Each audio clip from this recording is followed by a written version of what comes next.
Sejak kecil, Kazuya Souma sudah yatim piatu dan terpaksa tinggal bersama kakeknya. Keduanya hidup saling bergantung satu sama lain. Namun, tak lama kemudian, sang kakek pun meninggal dunia, meninggalkan Souma seorang diri. Sebelum meninggal, sang kakek berpesan agar Souma agar membangun keluarga sendiri.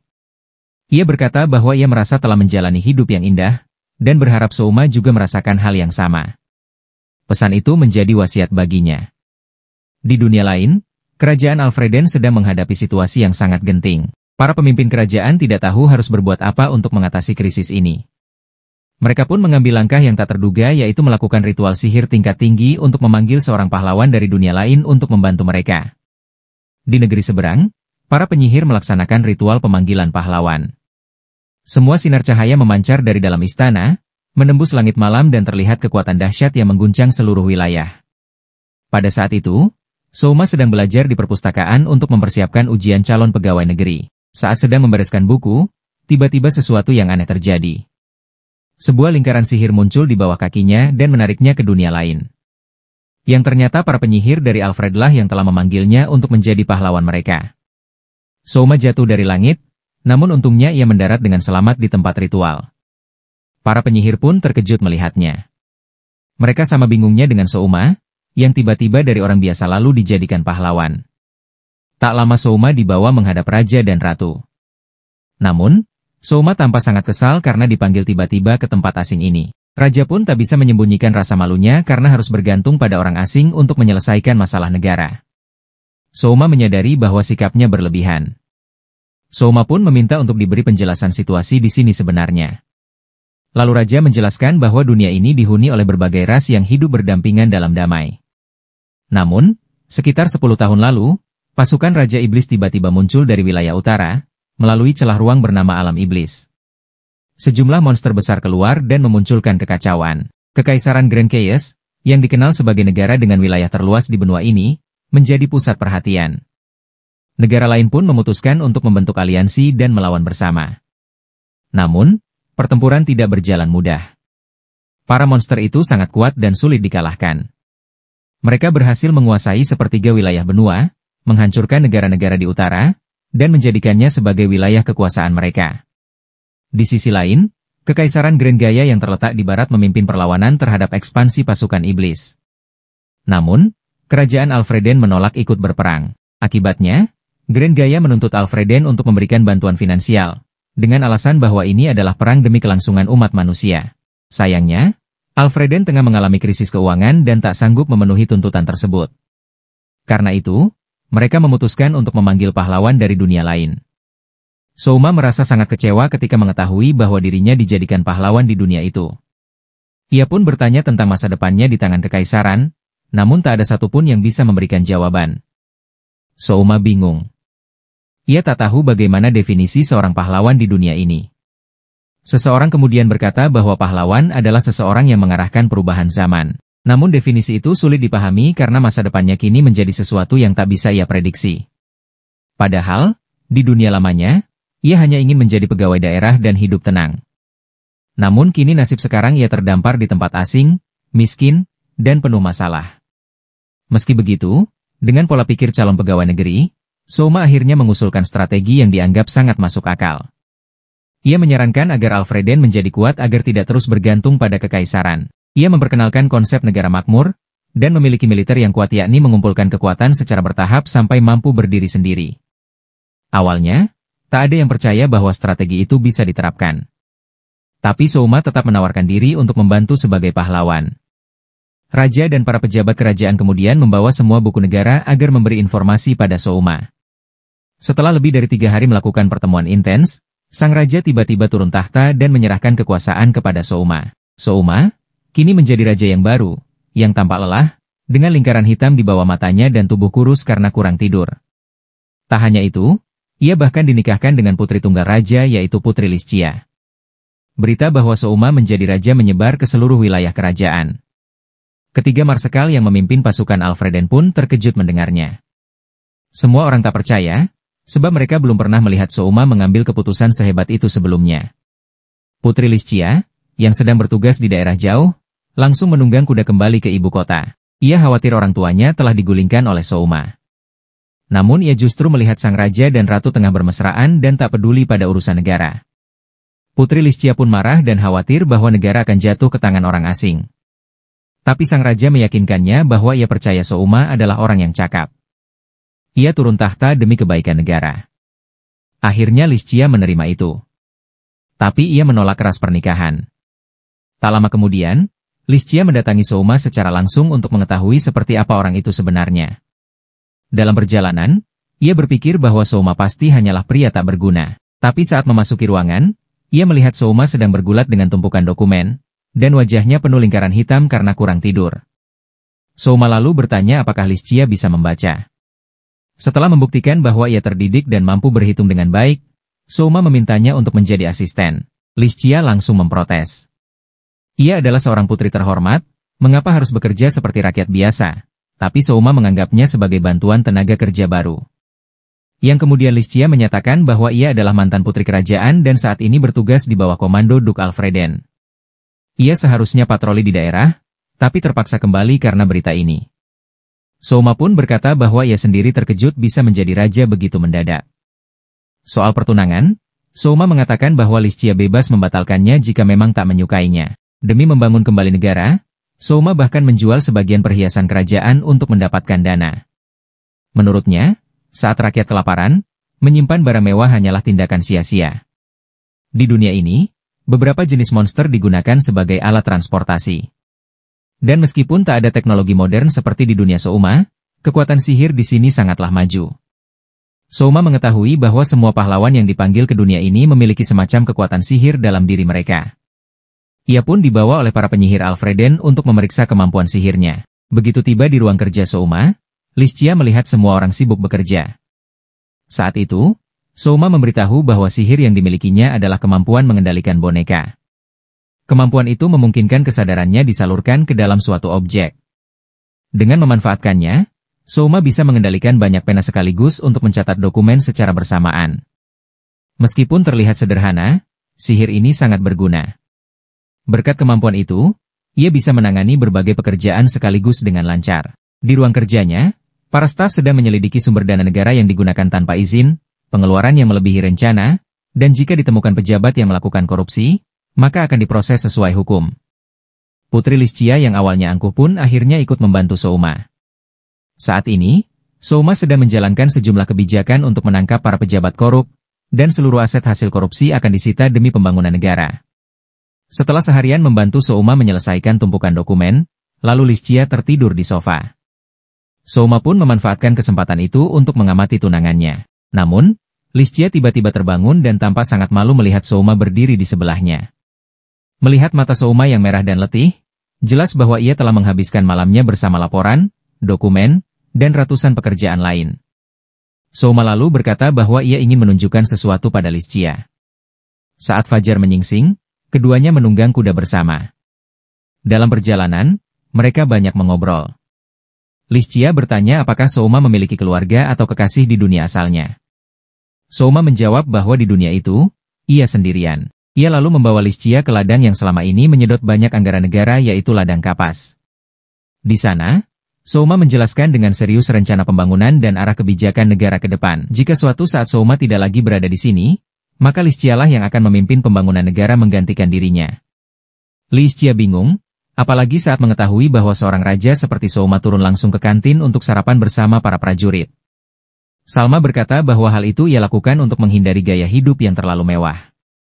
Ketika mereka sedang berbincang, Kapten Pasukan Ksatria, Ludwin, datang dan meminta izin untuk makan bersama.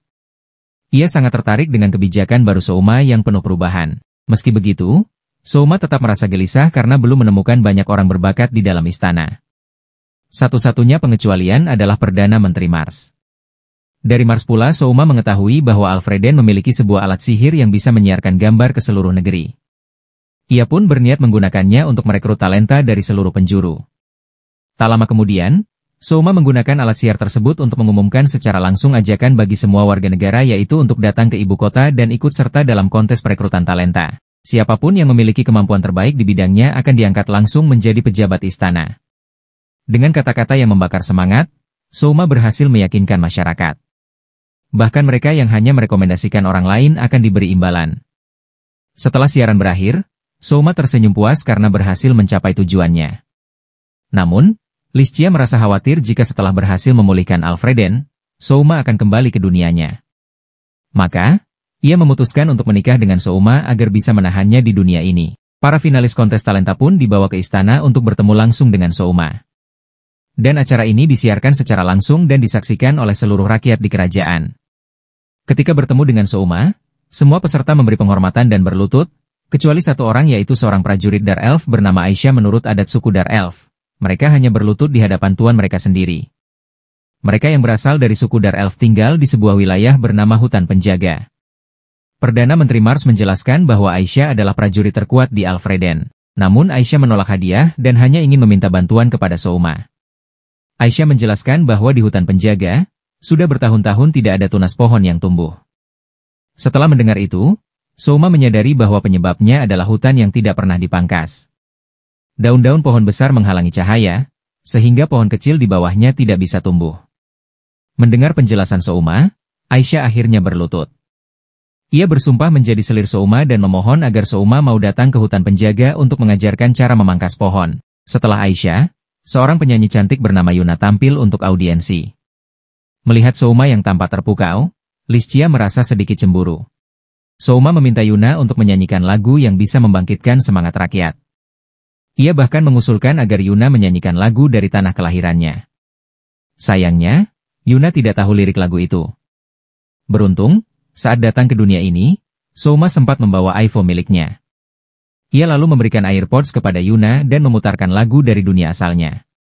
Setelah mendengarkannya, Yuna pun menyanyikan lagu itu untuk seluruh rakyat kerajaan. Suara indah Yuna membuat semua orang mengakui bakatnya. Putri Roroa dari kerajaan Eidonia di barat pun mendengar tentang kontes perekrutan ini. Ia juga mengakui bahwa meskipun Souma adalah raja baru, ia sangatlah berbakat. Di matanya kini hanya ada sosok raja muda itu.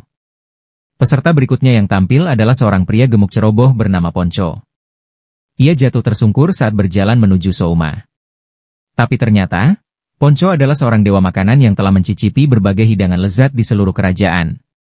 Mendengar hal itu, Souma sangat senang karena ia sendiri tidak tahu banyak tentang kuliner dunia ini. Ponco pun diangkat sebagai pejabat istana. Ia menangis haru karena tak pernah menyangka bahwa hobinya mencicipi makanan bisa membuatnya menjadi pejabat. Raja baru ini mulai sangat disukai rakyat, karena ia cerdas, tanggap, dan mengerti kebutuhan mereka. Rakyat pun berdatangan ke istana untuk ikut berkontribusi membangun negara. Setelah Ponco, seorang pria bernama Hakuya maju ke hadapan Salma. Ia dikenal memiliki daya ingat luar biasa dan pengetahuan yang sangat luas. Souma bertanya jenis buku apa yang paling ia sukai, dan Hakuya menjawab sastra. Dan ia menambahkan bahwa menggali pengetahuan baru adalah alasan ia hidup. Souma pun menawarkan posisi pustakawan kerajaan, namun Hakuya menolak. Ia malah meminta izin untuk mempersembahkan bakatnya demi membantu Souma menjadi penguasa dunia. Melihat Souma memperlakukan Ponco, Hakuya pun membentuk opininya sendiri. Setelah adu kecerdasan yang cukup menegangkan, Souma akhirnya memberikan posisi yang diinginkan Hakuya. Ia langsung diangkat menjadi penasihat militer dan diberi julukan Perdana Menteri Hitam karena kejeniusannya dan visi besar Souma sebagai pemimpin. Peserta terakhir adalah seorang gadis kecil dari ras Beasman bernama Tomoe. Tomoe memiliki kemampuan khusus yaitu berbicara dengan hewan. Orang-orang mulai membicarakan bakat Tomoe ketika gadis kecil itu diberi kesempatan istimewa untuk berbicara secara pribadi dengan Souma. Setelah mendengar apa yang dikatakan gadis kecil itu, Souma sangat terkejut. Di dunia ini, semua ras dimulai dari elf hingga manusia setengah hewan diklasifikasikan sebagai satu spesies yang sama dengan manusia.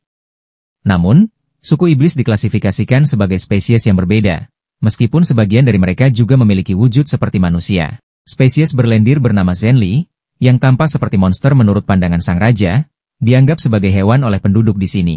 Menurut pemikiran raja, monster adalah makhluk yang bentuknya seragam, dan beberapa di antaranya memang memiliki wujud menyerupai manusia. Namun, yang membedakan adalah pikiran mereka yang seperti binatang buas. Souma kemudian memanggil para ajudan dekatnya, termasuk Tomoe, ke ruang pribadinya untuk berdiskusi. Semua orang terkejut saat mengetahui bahwa Tomoe ternyata mampu berbicara dengan anggota suku iblis. Padahal, sebelumnya suku iblis diyakini tidak memiliki kecerdasan. Namun, suku iblis yang tinggal di wilayah Raja Iblis ternyata sangat cerdas. Mereka mampu berperilaku seperti manusia dan bahkan bisa menggunakan senjata serta sihir. Meski begitu, bahasa yang mereka gunakan tetap berbeda dari bahasa manusia. Tomoe telah menggunakan kemampuannya untuk berkomunikasi dengan salah satu anggota suku iblis saat berada di hutan. Iblis tersebut bahkan menyelamatkan Tomoe sebelum pasukan tiba di lokasi gadis itu. Setelah mendengar kisah Tomoe, Souma mulai berpikir bahwa mereka mungkin bisa berkomunikasi sepenuhnya dengan suku iblis. Ia pun percaya bahwa negosiasi damai bisa saja dilakukan. Namun, Souma tidak ingin negara lain mengetahui kemampuan istimewa Tomoe. Ia khawatir beberapa negara akan mencoba memanfaatkan gadis itu untuk menjalin aliansi dengan suku iblis. Ludwig dan yang lain pun menyetujui, terutama karena kerajaan Amidonia di barat terus-menerus memprovokasi Alfreden. Souma memutuskan untuk menampung Tomoe dan keluarganya di istana demi keamanan gadis itu. Lucia sangat senang karena sejak lama ia ingin memiliki seorang adik perempuan. Namun, Tomo menolak tawaran itu karena masih memiliki ibu dan adik laki-laki yang tinggal di kamp pengungsian. Souma kemudian menenangkan gadis itu dengan berkata bahwa jika ia menjadi adik angkat raja, maka ibu dan adiknya juga akan menjadi bagian dari keluarga kerajaan. Dan mereka bisa tinggal bersama di istana tanpa rasa takut. Ia pun memerintahkan Mars untuk menunda pengumuman adopsi dan mempersiapkan segala sesuatunya secara diam-diam. Sebagai awalan, Tomoe si gadis kelinci, ditugaskan untuk merawat kuda penari kereta kerajaan. Ia sangat senang menerima tugas tersebut. Keesokan harinya, Souma meminjam kamar Lucia untuk membuat boneka aneh karena kamarnya sendiri sedang digunakan para pejabat untuk mencatat pembukuan. Ketika melihat Souma dan Lucia duduk di kamar, salah satu pelayan menyangka mereka sedang bermesraan. Souma dan Lucia segera keluar untuk menyambut Poncho yang telah kembali ke istana. Poncho berkeliling ke berbagai kerajaan dan membawa sekantong bahan makanan langka, seperti yang diminta Souma. Kantong makanan tersebut disimpan dalam wadah karena disebut harta karun kerajaan, sesuatu yang sangat langka. Setelah itu, Souma segera mengadakan pertunjukan memasak untuk seluruh rakyat. Ia menjelaskan bahwa situasi kekurangan pangan di kerajaan cukup parah, sehingga ia ingin mengajarkan cara memasak makanan yang belum dikenal oleh banyak orang. Namun, saat melihat bahan makanan pertama daging gurita, para gadis langsung panik. Yuna lalu berkata bahwa orang dari wilayah pesisir sepertinya biasa memakan gurita. Sang raja pun mengenakan celemek, dan mulai memasak di dapur. Souma memotong tentakel gurita menjadi irisan tipis, lalu membalutnya dengan tepung dan menggorengnya hingga renyah. Aroma harum menyebar, membuat banyak orang tergoda. Awalnya mereka ragu untuk mencicipi. Namun, setelah gigitan pertama, membuat mereka ketagihan. Para gadis pun mulai menyantapnya tanpa henti. Banyak orang ingin mencari gurita untuk memasaknya dengan resep Souma. Hidangan berikutnya adalah akar tanaman liar bernama bo yang umum ditemukan di hutan. Souma hanya menaburkan sedikit garam dan gula di atas akar itu, dan tercipta makanan renyah dan gurih. Tomoe ingin memasaknya untuk ibu dan adik laki-lakinya. Ketika menyajikan belalang goreng, semua orang merasa takut. Namun, Tomoe memakannya dengan lahap karena suku binatang memang terbiasa memakan serangga ini. Souma terkejut mengetahui bahwa belalang tersebut telah direndam dalam kecap asin sebelum digoreng. Setelah mencicipinya, Souma menangis karena rasa kecap itu mengingatkannya pada rasa yang sudah lama ia rindukan. Semua orang terkejut saat Poncho mengeluarkan bangkai makhluk Zelin. Biasanya, hanya menggores kulitnya sedikit saja, makhluk berlendir ini akan larut menjadi air tanpa jejak. Namun, Poncho berhasil menghancurkan inti Zelin menggunakan tongkat, tanpa merusak tubuh luarnya. Setelah diolah, tubuh lendir Zelin dipotong tipis-tipis seperti mie, lalu dimasak dalam panci. Meski tampilannya tampak menyeramkan, semua orang menyuruh Souma untuk mencicipinya lebih dulu, dan ia pun memaksakan diri untuk menelan. Ternyata rasanya sangat lezat, dan Souma langsung memuji makanan itu. Teksturnya licin dan kenyal, serta memberikan sensasi unik saat digigit. Melihat Souma menikmati makanan itu, para gadis ikut mencoba. Mereka menghabiskan satu panci penuh mie Zelin dengan lahap, disaksikan oleh seluruh rakyat. Karena waktu siaran terbatas, pertunjukan memasak harus dihentikan. Namun, berkat acara tersebut, krisis pangan di kerajaan dapat ditangani sementara. Mars lalu meminta izin kepada Souma untuk pensiun dan kembali ke kampung halamannya, serta menyerahkan jabatan Perdana Menteri kepada Hakuya. Namun, karena kekurangan tenaga kerja, Souma menyarankan agar Mars tetap tinggal di istana sebagai pejabat kecil. Setelah itu, Souma berjalan di halaman dan tak sengaja melihat Aisyah dan Lucia sedang berlatih bersama. Pertarungan mereka sangat dahsyat, hingga membuat Souma khawatir kastil akan runtuh. Ia segera menghentikan mereka karena kondisi negara yang kekurangan tidak memungkinkan terjadinya kerusakan. Keduanya baru berhenti saat ada perintah dari raja. Hari itu Souma sedang libur, jadi ia mengajak Listia berkeliling kota. Ia juga mengundang Aisyah untuk ikut sebagai pengawal. Ketiganya menyamar sebagai murid akademi militer agar tidak dikenali orang. Namun, Souma merasa bahwa seragam siswa tampak kurang cocok untuk Aisyah yang terlalu seksi. Ia pun meminta dua gadis itu untuk terlihat lebih akrab. Saat sedang berjalan, Aisyah merasa sangat lapar. Souma pun menyarankan mereka makan ke kafe milik Yuna. Begitu bertemu, Yuna langsung menyadari bahwa mereka sedang menyamar. Yuna mengatakan bahwa hidangan Mizelin yang diciptakan Ponco sangat populer. Namun, melihat Souma terus memandangi wanita cantik itu, Listia dan Aisyah menunjukkan ekspresi cemburu. Saat pertama kali bertemu Aisyah, semua orang menganggapnya sebagai prajurit elf yang tangguh. Namun, sisi lain Aisyah mulai terlihat yang ia hanya gadis ceroboh yang sangat menyukai makanan. Lalu Souma mengetahui bahwa di dunia ini, seorang pria diperbolehkan memiliki lebih dari satu istri. Di bawah status sebagai istri pertama, Listia mengizinkan Souma untuk memiliki hingga 7 istri. Karena itu, Aisyah dan Yuna berencana untuk menjadi selirnya. Kerajaan Alfreden memiliki lebih dari 100.000 pasukan. Namun, raja hanya memegang komando atas separuh kekuatan militer. Separuh lainnya berada di bawah kendali 3 markas besar, terutama pasukan infanteri milik Duk Castor. Ketiga markas tersebut tampaknya menentang Souma sebagai raja, sehingga kemungkinan besar akan terjadi perang antara Souma dan para Duk tersebut. Di tengah percakapan, mereka melihat sepasang prajurit sedang berdebat. Salah satunya, Halbert ingin memihak Duk Castor lalu temannya, Kaede yang merupakan prajurit kerajaan, berusaha menghentikannya. Halbert senang karena mengira perang adalah kesempatan terbaik untuk naik pangkat. Tapi Kaede khawatir perang saudara akan dimanfaatkan negara lain untuk menyerang Alfreden. Kaede mengingatkan nasihat Hakuya tentang hubungan mereka dengan negara federasi. Dan tidak ada satupun negara yang bersahabat, terutama kerajaan Eidonia di barat yang terus menunggu kesempatan untuk menyerang. Di tenggara, Alfreden berbatasan dengan persatuan negara-negara timur. Di utara ada kerajaan Eidonia, dan di barat daya kerajaan Togeis. Yang paling berbahaya adalah persatuan Kepulauan Naga berkepala 9 di tenggara, yang dipisahkan oleh laut. Lebih jauh ke barat dari kerajaan Eidonia yang terdapat negara bayaran tentara upahan, dan yang bersikap netral hanya 4, dan satu lagi terang-terangan sebagai musuh Alfreden. Souma sangat khawatir karena negaranya berada dalam kondisi terisolasi. Sementara itu, konflik internal dengan 3 markas besar semakin nyata. Halbert mendukung Duk Castor karena Castor membela para bangsawan yang hartanya disita oleh Souma.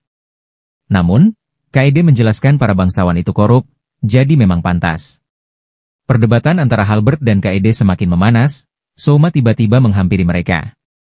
Kaede langsung kaget dan menyadari bahwa itu adalah Raja Alfrieden. Tapi Halbert menunjukkan sikap tak hormat karena belum tahu bahwa itu adalah sang raja. Aisyah yang kesal pun mengancam Halbert dan memberitahu di hadapannya adalah Raja Souma. Halbert ketakutan hingga tak sengaja mengompol. Namun Souma tidak marah kalau Halbert memihak Duk Carlos. Ia hanya ingin Halbert menyadari bahwa jika ia memihak Carlos, maka ia harus siap berhadapan dengan Kaede, karena sahabat masa kecilnya adalah perwira di pasukan kerajaan di bawah komando Souma. Setelah mendengarnya, Halbert menyadari perang saudara bisa memaksanya berhadapan dengan sahabat sendiri. Ia pun memutuskan untuk tidak membela Carlos.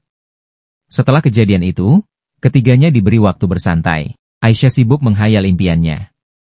Listia memuji Souma karena menangani situasi dengan sangat baik. Menurutnya, Souma telah memilih kata yang tepat agar dua sahabat itu tidak bertengkar.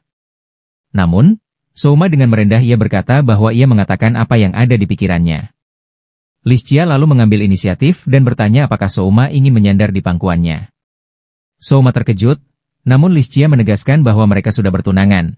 Souma pun malu-malu menyandarkan kepalanya di pangkuan Listia. Mereka mulai merancang masa depan. Souma berkata bahwa menikahi orang yang dicintai adalah hal yang indah. Listia pun bertanya, apakah Souma tidak memiliki perasaan padanya? Pertanyaan itu membuat Souma bingung. Keduanya pun terdiam. Untuk mencairkan suasana, Aisyah mengeluh bahwa ia harus pura-pura tidur dan sampai kapan ia harus menyamar. Mendengar itu, Souma dan Listia langsung sadar dan kembali ke posisi semula dengan wajah memerah karena malu. Beberapa hari kemudian, Souma berhasil menyelesaikan bonekanya dan mulai menggunakan teknik pengendalian boneka.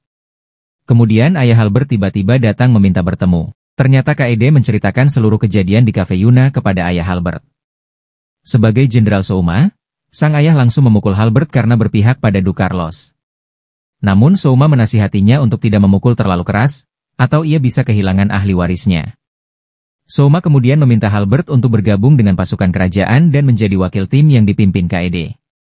Kemudian Souma diam-diam mengirim bonekanya untuk bergabung dengan kelompok petualang di kota. Tujuannya adalah menyelidiki jaringan saluran bawah tanah. Saat berada di bawah tanah, boneka Souma bersama kelompok tersebut telah mengalahkan banyak monster.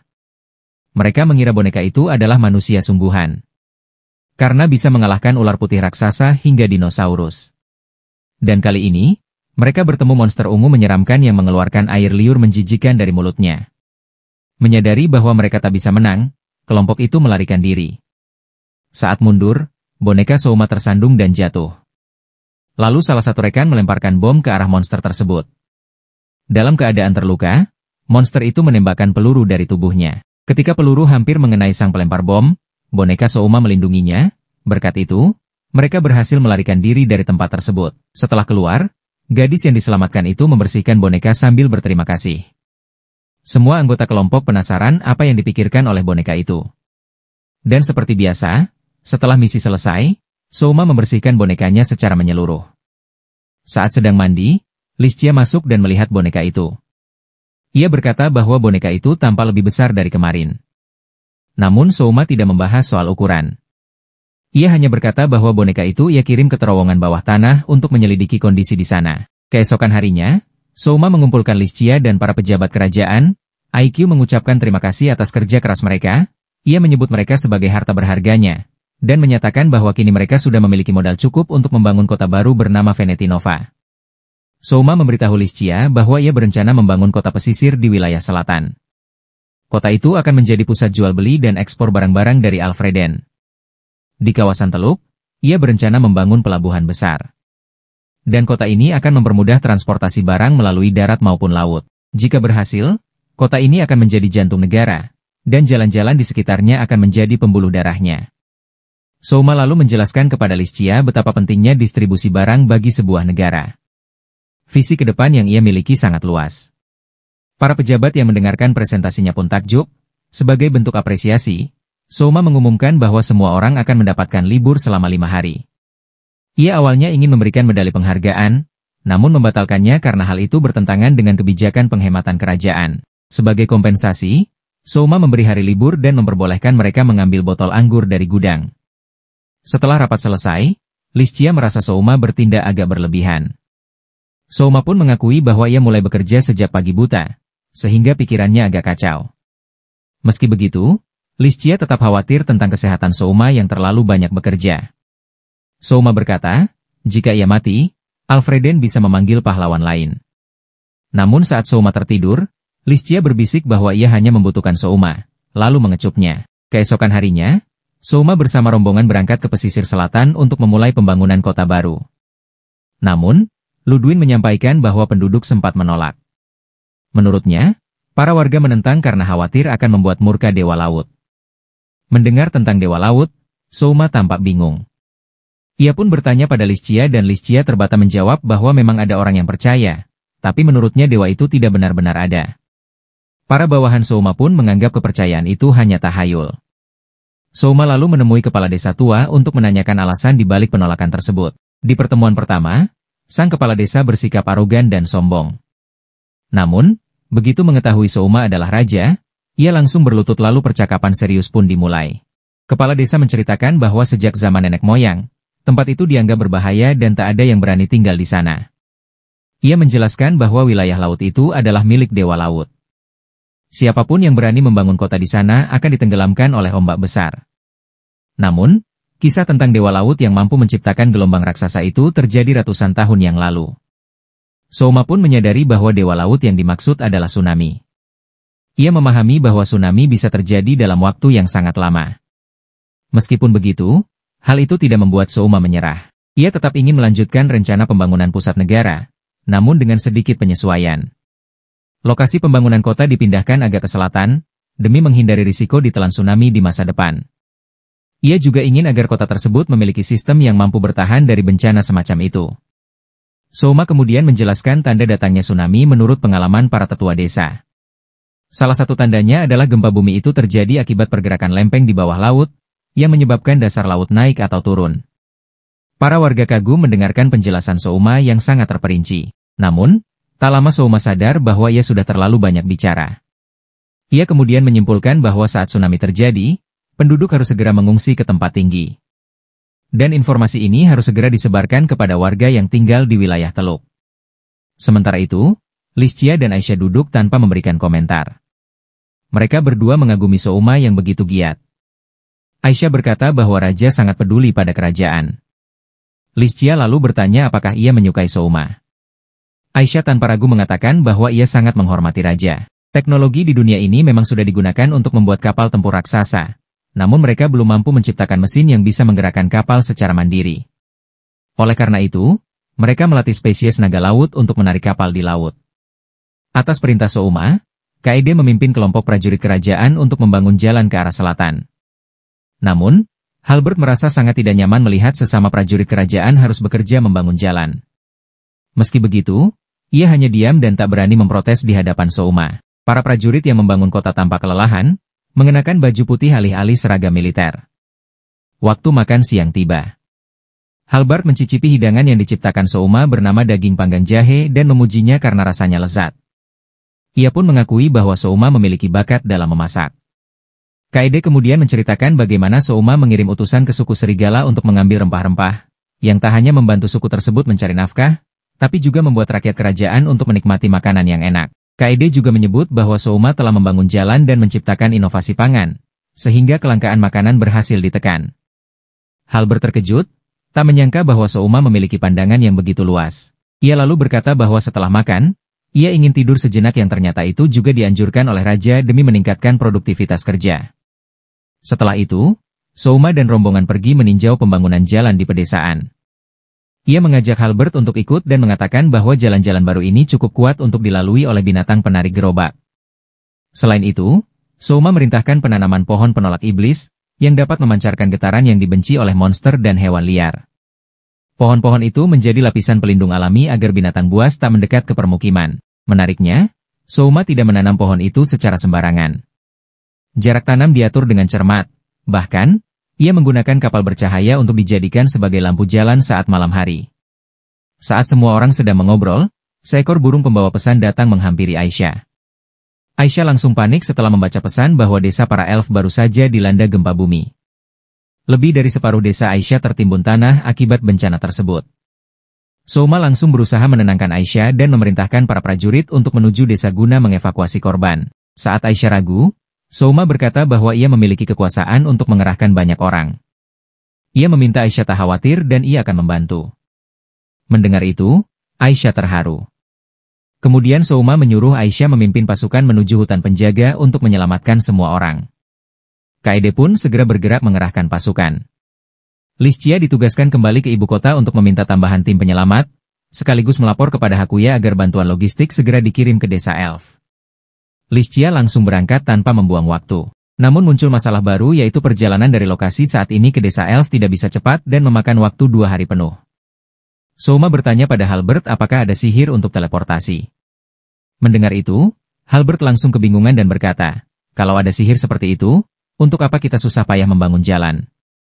Dalam hati, Halbert sangat ingin bisa memukul Souma sekali saja untuk melampiaskan kekesalan. Saat ia berpikir, sebuah kereta yang ditarik binatang lewat di depannya, dan itu memberinya ide. Setelah menempuh perjalanan dengan kereta kuda, tim penyelamat akhirnya tiba di desa elf. Souma pun berbicara dengan ayah Aisyah, yang juga merupakan kepala desa, untuk memberi informasi situasinya. Souma memberitahu bahwa ia telah membawa 50 pengawal kekaisaran, dan dalam beberapa hari ke depan, tim penyelamat kedua akan datang membawa bantuan logistik. Kepala desa kemudian menjelaskan bahwa longsor terjadi di bagian timur desa.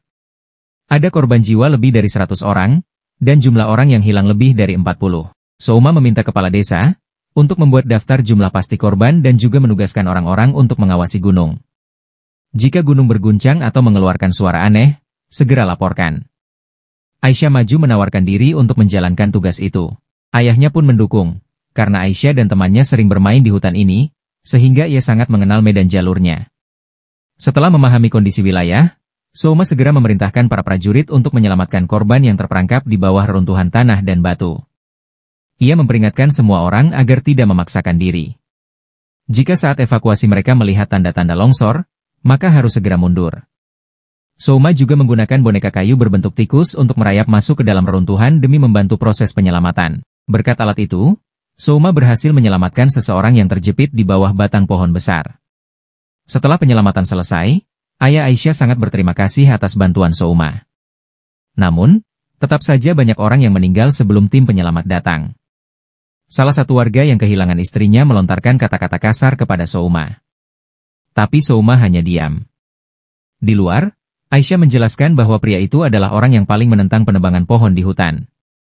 Ia percaya hutan itu memiliki misi tersendiri, dan jika pohon ditebang, maka hutan akan kehilangan kekuatannya. Karena itu, Souma kembali memberikan penjelasan tentang apa yang sebaiknya dilakukan. Ia pun menyalahkan dirinya sendiri karena tak bisa datang lebih cepat untuk menyelamatkan korban.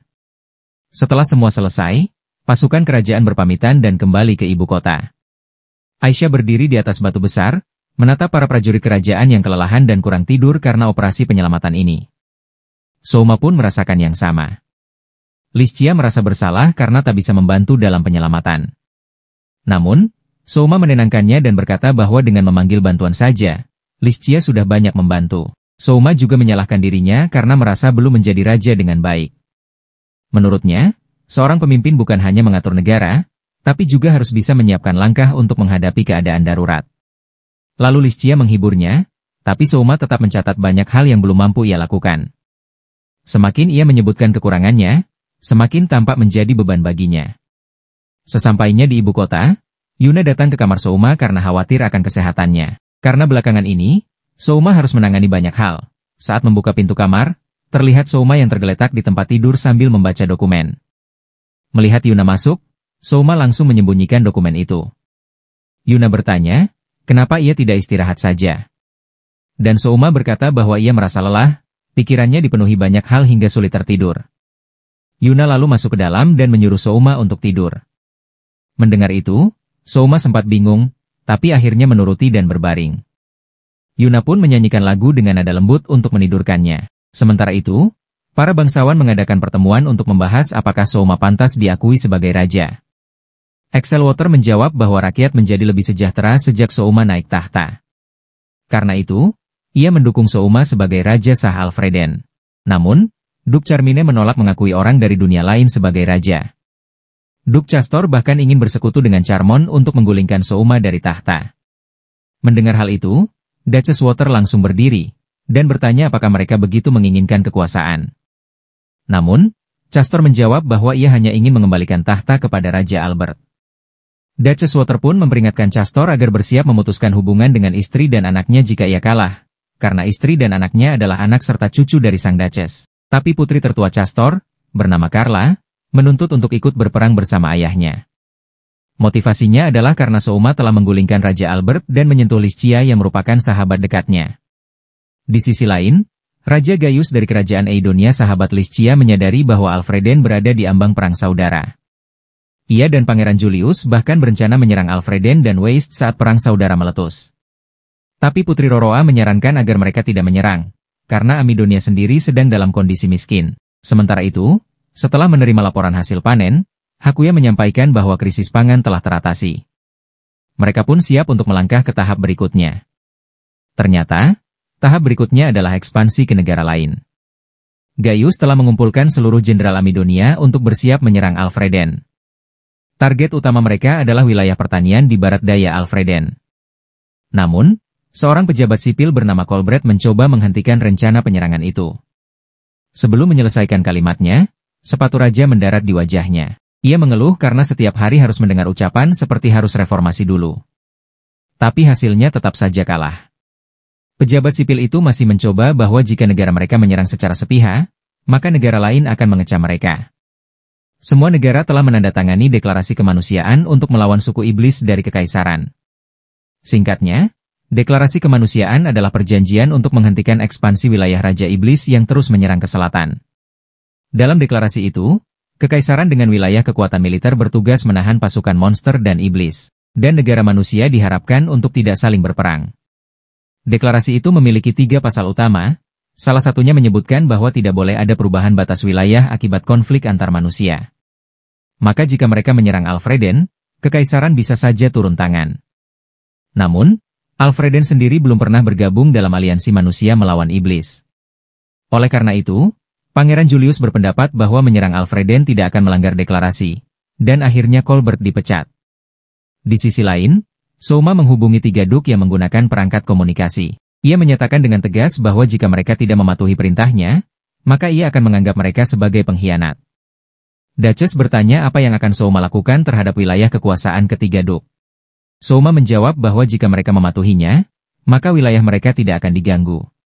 Namun, pasukan milik para duk akan digabung dengan pasukan pengawal kekaisaran untuk membentuk pasukan baru yang jauh lebih kuat. Selain itu, hak untuk mempertahankan pasukan pribadi di wilayah masing-masing juga akan dicabut. Para duk mulai mengagumi cara berpikir Souma.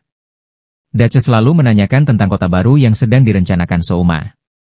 Tampaknya, ia khawatir kota tersebut akan memengaruhi wilayahnya, jadi ia ingin memastikan posisinya tetap aman. Setelah mendengar jawaban memuaskan dari Souma, Duchess langsung mendukungan pada sang raja. Namun, Duk Carla dan Castor tetap menolak mengakui Souma sebagai Raja Alfreden. Pasukan yang tidak dipanggil oleh Duk Fagas tetap berada dalam posisi netral. Ia menjelaskan bahwa Duk Fagas telah mempertimbangkan kekalahan bahkan sebelum pertempuran dimulai. Pasukan infanteri milik Charmine dan pasukan udara milik Castor kemudian sepakat untuk bekerja sama menjatuhkan Fagas, dan mengembalikan ayah Liscia ke tahta sebagai raja seperti sebelumnya. Meskipun saling berhadapan, mereka tetap memperlihatkan sisi kemanusiaan, bahkan masih memikirkan kepentingan lawan. Tiba-tiba Liscia memotong rambut kuncir kudanya sebagai bentuk tekad untuk mendukung Souma. Sebagai gurunya, Duk Charmine pun merasakan keteguhan hati Liscia. Setelah Charmine dan Fagas keluar dari panggilan grup, Yuna tiba-tiba muncul di samping Water. Ternyata, Yuna adalah cucu dari sang Duchess Water yang telah berusia lebih dari 50 tahun. Yuna memberitahu Water bahwa Souma adalah raja yang jujur dan bersih. Karena itu, Water segera mengakui Souma sebagai Raja Sah Alfreden. Ia pun menyadari bahwa Souma tidak harus berjuang sendirian karena semua orang di sekitarnya adalah sekutu yang bisa diandalkan. Sementara itu, Gaius memimpin pasukan sebanyak 30.000 tentara dari Amidonia dan memasuki wilayah Alfred melalui ngarai Eusen. Target pertama penaklukannya adalah kota perbatasan, Antameira. Karena tidak ingin bertempur dengan Gaius, penguasa Antameira memilih untuk menyerah. Namun, di dalam kota masih banyak rakyat Alfreden yang akan melakukan perlawanan terhadap tentara Amidonia. Mereka terbagi menjadi 2 faksi yaitu faksi anti perang dan faksi perlawanan. Penguasa kota datang memohon waktu tambahan, tetapi Gaius tidak peduli. Ia berkata bisa memerintahkan pasukan untuk menyerang kapan saja. Mendengar hal itu, sang penguasa gemetar dan memohon lagi untuk mengumpulkan suara rakyat. Setelah mendapatkan saran strategis, Gaius akhirnya setuju menunggu sementara agar gerbang kota dibuka secara sukarela, daripada harus secara paksa. Penguasa kota lalu kembali untuk membujuk rakyat agar menyerah. Gaius menyetujui hal itu karena jika pertempuran terjadi, pasukannya akan mengalami kerugian besar. Di saat yang sama, pasukan Souma dan infanteri Charmine memulai pertempuran sengit. Dalam satu malam, Souma memerintahkan semua prajuritnya menggunakan sihir tanah untuk membangun benteng tepat di depan benteng milik Charmine. Menurut seorang gadis berekor tikus, proyek ini dinamakan Kastel Semalam. Lalu menyebutkan Souma benar-benar luar biasa. Setelah negosiasi dengan ketiga duk gagal, ia langsung mengerahkan 10.000 pasukan kerajaan untuk membangun benteng tersebut. Namun, pasukan Charmine membalas dengan menyiapkan beberapa meriam untuk menyerang benteng Souma. Dan tembakan pertama sudah menimbulkan lubang besar. Tembakan berikutnya seperti hujan. Saat itulah, para prajurit dari suku elf gelap muncul untuk membantu Souma sebagai bentuk balas budi karena mereka pernah ditolong saat gempa bumi. Para pemuda elf itu sangat kuat mereka.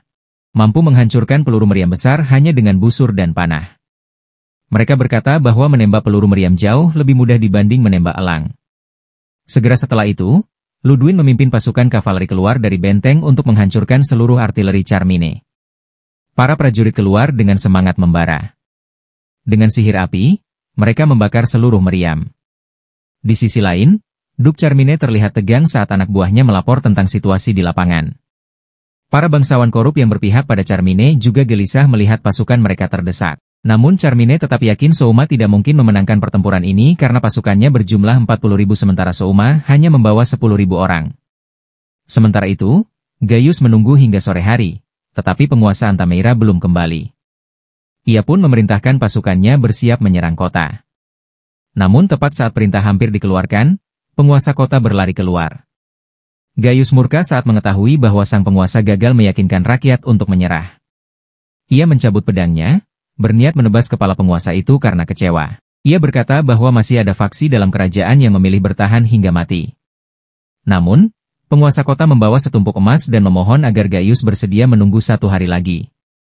Akhirnya, Gaius memberikan jangka waktu hingga siang hari saat bayangan 2 pohon bersentuhan. Jika tidak, ia akan memerintahkan serangan besar-besaran. Ternyata, semua ini adalah rencana Duchesswater yang menyuruh penguasa kota untuk menipu Gaius demi membeli waktu. Menurutnya, waktu sekarang lebih berharga dari emas. Dan Water memiliki ide untuk menukarnya karena mereka sedang menunggu Souma datang membawa bala bantuan. Di waktu bersamaan, Kaede dan Halbert sedang makan malam sambil menggoda para prajurit yang berjaga. Kaede merasa sangat senang karena Halbert memilih untuk berpihak pada Souma. Sementara itu, Duke Castor masih menunggu pasukan Souma menyerang bentengnya. Setelah berpikir, ia mengakui bahwa Souma adalah raja yang sangat berbakat. Namun, akan memalukan jika harus menyerah, maka ia pun memutuskan untuk terus melawan. Tak lama kemudian, Carla kembali dan melaporkan bahwa pasukan Souma telah muncul di sekitar benteng mereka. Mereka semua terkejut bahwa Salma memasangkan roda pada kapal perang dan menariknya ke darat dengan bantuan monster.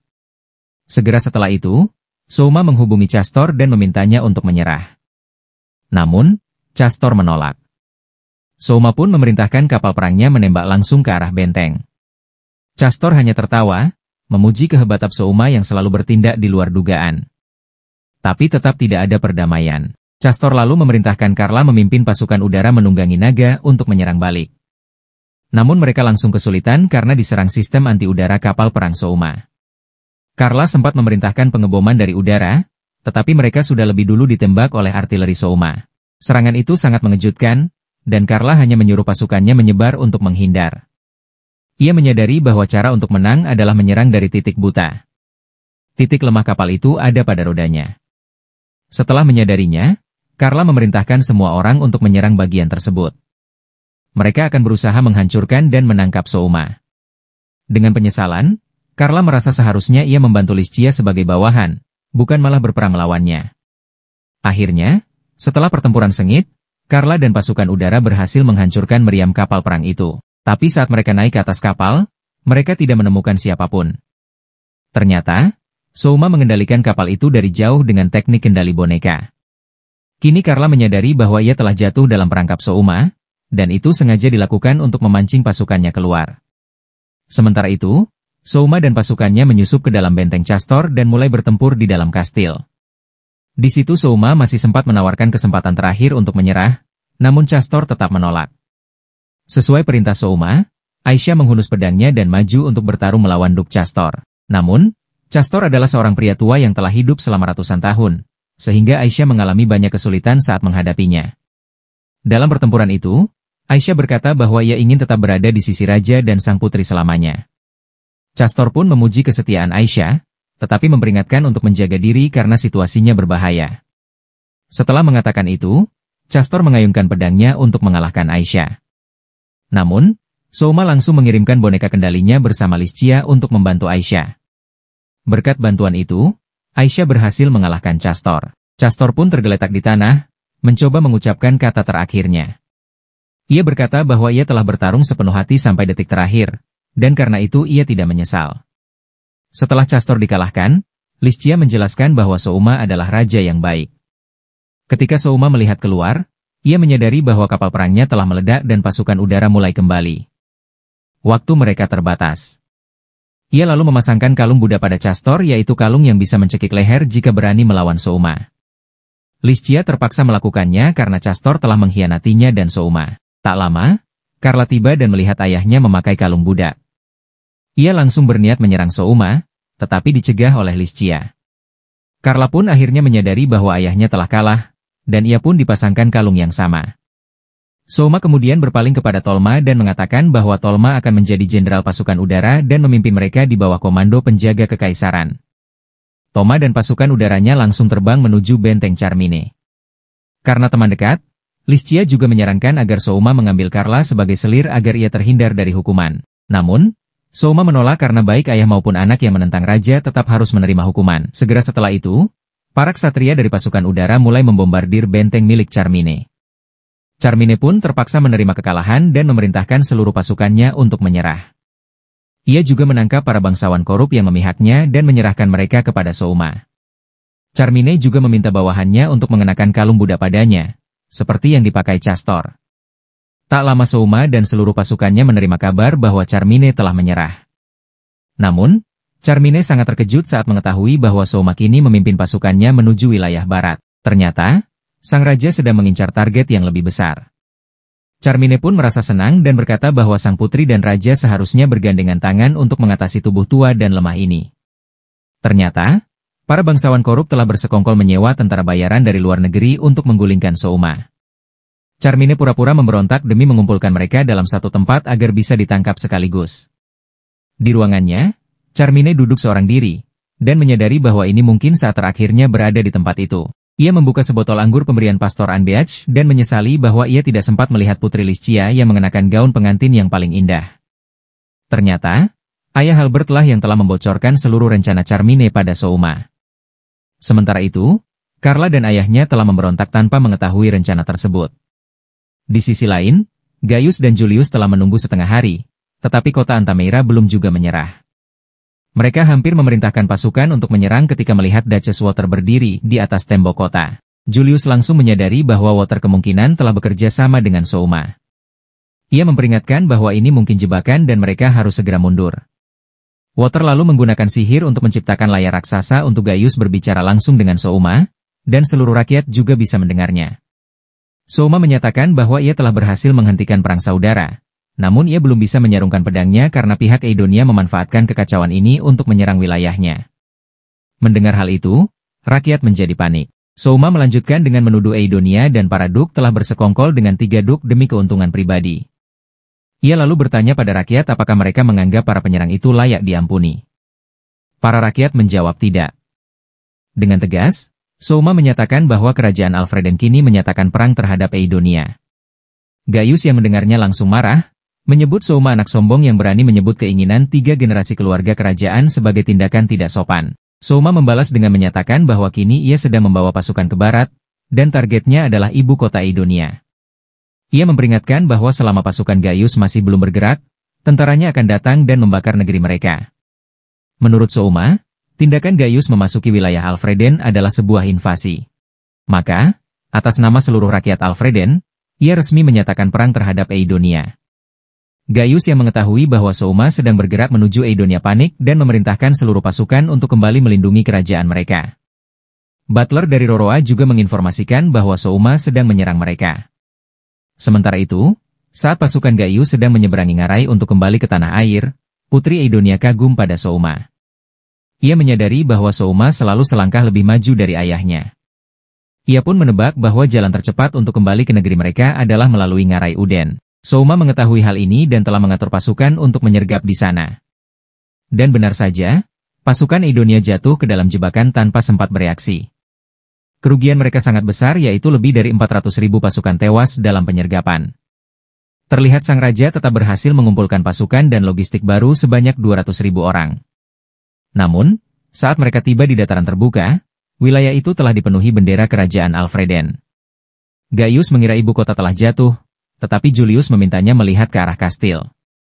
Masih banyak bendera Eidonia yang berkibar di sana. Gaius pun merasa lega dan memerintahkan pasukan untuk segera mengalahkan musuh dan merebut kembali kastil. Souma pun menerima laporan bahwa Gaius sedang merencanakan serangan langsung ke arah mereka. Saat Gaius memimpin pasukan kembali ke ibu kota Eidonia, pasukan Souma sudah lebih dulu tiba dan siap menyambut mereka. Souma segera mengatur formasi pasukan untuk menghadapi mereka. Bendera dikibarkan 2 kali sebagai tanda. Para prajurit segera membentuk formasi berbentuk huruf V, di tengah adalah pasukan pengawal kekaisaran dan kavaleri penjaga. Di sisi kiri berdiri Jenderal Gatsby, dan di kanan Putri Liscia dengan dukungan dari Aisyah. Semua berada dalam posisi siap tempur. Souma dan Carla berdiri di atas bukit, mengamati pertempuran yang telah dimulai. Pasukan Gaius nyaris kehabisan tenaga dalam perjalanan pulang, sehingga pasukan Souma dengan mudah untuk menang. Dan para pemimpin pasukan Souma hanya perlu sedikit serangan untuk mengalahkan satu regu tentara Aidonia. Souma duduk memikirkan sesuatu dengan serius.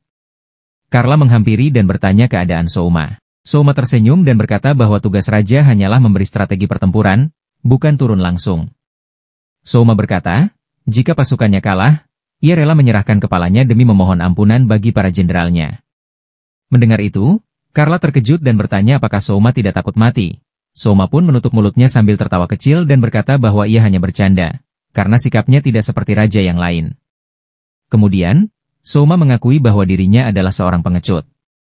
Ia tidak ingin mati, dan tidak ingin melihat orang lain mati karena perang. Souma memberitahu Carla bahwa ini adalah pertempuran besar pertama yang ia pimpin, dan ia merasa tidak nyaman menyaksikan para prajurit mati di medan perang. Melihat pasukannya mulai terdesak, Raja Gaius memerintahkan putranya, Julius, untuk segera melarikan diri. Dengan terpaksa Julius tetap harus pergi demi menjaga kelangsungan garis keturunan.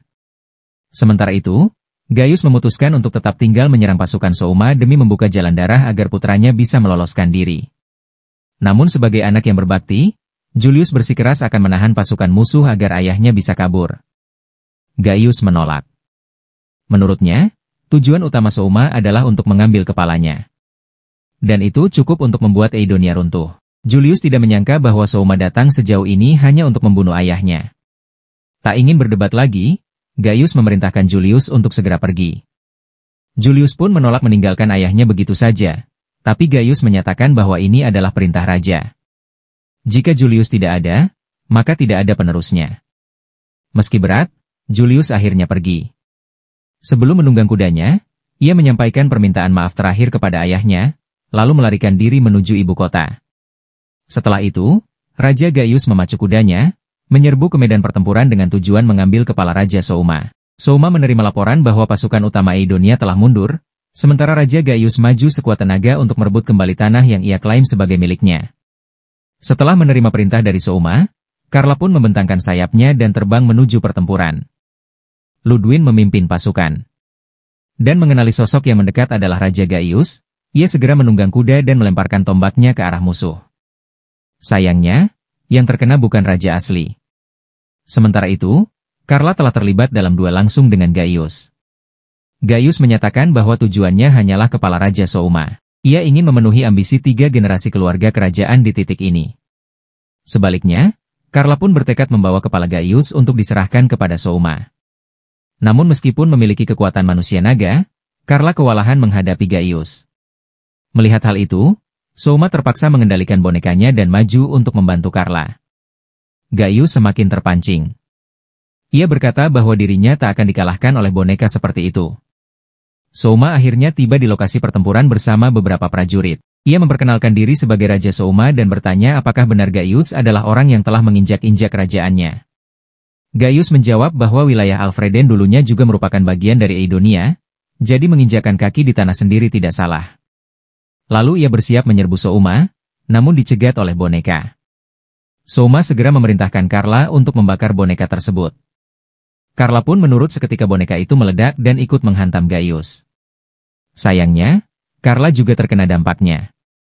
Ia terlempar jauh. Souma bergegas menghampiri Carla untuk memeriksanya, namun sebelum bicara ia dimarahi. Carla berkata bahwa jika ia mati, Liscia pasti akan sangat sedih. Mereka berdua lalu melihat ke arah Gaius. Meski tubuhnya penuh luka, Gaius masih berdiri setelah terkena ledakan. Ia tertatih mendekati Souma sambil bergumam tentang mimpi dan menebas kepala Souma memperjuangkan harga diri bangsa Aidonia. Demi melindungi keselamatan raja, para pemanah Souma pun menembakkan hujan panah untuk mengakhiri nyawanya. Sebelum tumbang, Gaius masih sempat melemparkan pedangnya yang jatuh tepat di depan Souma. Pasukannya, melihat raja mereka tumbang, langsung menyerah tanpa perlawanan. Saat mendengar bahwa ayahnya telah gugur, Reroa menangis pilu. Sementara itu, Souma berhasil menduduki seluruh wilayah kerajaan Aidonia. Kini, Souma dan para pejabatnya berada di dalam istana Aidonia. Liscia mengakui bahwa aula istana ini sangat mewah, yang mungkin menghabiskan dana untuk dekorasi. Ia lalu bertanya apakah Souma memang sudah lama berniat menaklukkan Eidonia. Wajah Souma mendadak kaku. Ia langsung menjelaskan bahwa sejak monster muncul di perbatasan, ia sudah mulai curiga. Kenapa mereka mengirim prajurit ke hutan di pinggir perbatasan? Untung saja saat itu, boneka Souma berhasil menyelamatkan gadis kecil yang sedang mengintai di hutan. Kalau tidak, semuanya akan kacau. Souma melanjutkan bahwa kerusuhan yang disebabkan oleh para pahlawan api itu adalah taktik untuk memaksa warga desa mengungsi. Ludwin melaporkan bahwa Julius melarikan diri ke arah barat untuk mencari bantuan dari Kekaisaran Agung. Karena Kekaisaran adalah sekutu Eidonia, besar kemungkinan mereka akan mengirim pasukan untuk merebut wilayah ini kembali. Souma menyadari bahwa negara baru ini belum memiliki pejabat pemerintahan sama sekali. Ia meminta agar beberapa pejabat dipindahkan ke wilayah ini. Namun, rakyat Eidonia masih membenci Alfreden karena pernah diduduki. Ponco lalu melaporkan kondisi kas negara. Yang kosong tapi gudang penuh dengan senjata. Souma memerintahkan agar senjata dijual untuk mendapatkan uang, lalu mendistribusikan makanan demi menstabilkan kondisi istana terlebih dahulu. Mendengar itu, Ponco langsung berkeringat dingin, namun mengatakan bahwa ia akan segera menanganinya jika keadaan sudah aman. Para prajurit pun sangat bersemangat, karena mereka sudah menaklukkan seluruh wilayah Eidonia hanya dalam satu gebrakan. Namun Souma memperingatkan bahwa jika Kekaisaran ikut campur, situasinya akan sulit. Liscia panik mendengar nama Kekaisaran disebut. Souma menjelaskan bahwa ia yakin Kekaisaran akan ikut campur, tapi ia belum bisa memastikan. Alasannya, Eidonia ikut menandatangani deklarasi umat manusia, yang melarang perubahan batas wilayah secara paksa antar negara manusia. Jika dilanggar, Kekaisaran tak akan segan menggunakan kekuatan militer.